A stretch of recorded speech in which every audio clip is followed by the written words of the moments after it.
Talking baseball, Mets, Phillies had their first meeting of the year, and you were down there on Saturday. I was. You know, Phillies are exciting. They're in first place right now. And how many come from behind wins they have this year? 7 out of their 14 wins, half of them. That's impressive. They were behind at some point during the game. Yeah, it doesn't mean it was the ninth inning, it's just at some point. But I was saying to you, Mike, it seems like these guys flip a switch about the seventh inning, and they just really say, okay, now we'll come play. And it seems like their bats get more alive. You know, they wake up later on. Well, I think it's because we're getting into the other team's bullpens and getting out of the Phillies. Getting into the Phillies bullpen is a positive. Is a strength compared to their starting.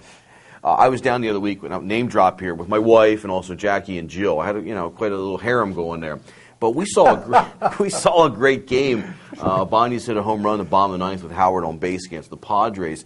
And that just seems to be the form this year. But I'm curious to get some more observations that you've maybe taken in from Saturday and just in general with the Phillies and even the Mets. I think your wife is going to be delighted to know that she was part of a harem. Let's get that like out like Big Love. There yeah. you go. Big Love, exactly. She's wife Big number love. one. The Phillies' starting pitching has been pretty bad, and I don't think it's going to stay this bad. I think it's going to get better because we had, in the last couple of nights, we've had better pitch games. Hamels is, I think the overuse last year, and then maybe a little bit of a hangover from maybe yucking it up a little too much in the winter and as a result of his newfound celebrity. I think that's going to be an ongoing issue through the whole season. I just have a feeling that's the way it's going to work out. I don't think their starting pitching is going to be as good as it was last year. I will be surprised if they don't make a move at some point during this season. And we were talking earlier, Starkey, about the fact that Ben Sheets is out there, available, a free agent with no team.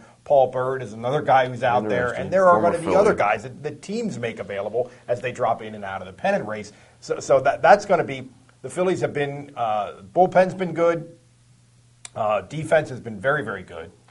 And they have I still think there's some leftover residue of positive confidence, mental toughness. They believe in themselves. It's a little bit of a honeymoon thing, holdover from the World Series, which will wash out over time because it's a 162 game season. Speaking of washout, they've had 3 games that have been washed out. I think the rainouts plus a couple of days off that you have in April anyhow throws off a baseball player's routine plus a pitcher's routine. Extra days off, I think, really hurt Chenho Park. This guy was hot during spring training. This guy was pitching well. Earned himself a starting spot. I hope you're right about that. Well, I hope. I'm being positive here. The glasses half full. I think the extra days off have hurt him. Hopefully he gets back in rhythm. But the pitching in general, I think, as you were saying, could improve as they get more into a regular rotation, innings. I don't think their starting pitching is quite as bad as it's been so far. I don't think it's as good as it was last year. Talking about who's been good, Raul Ibanez. This guy has been everything that they said he was and more. What a professional out there.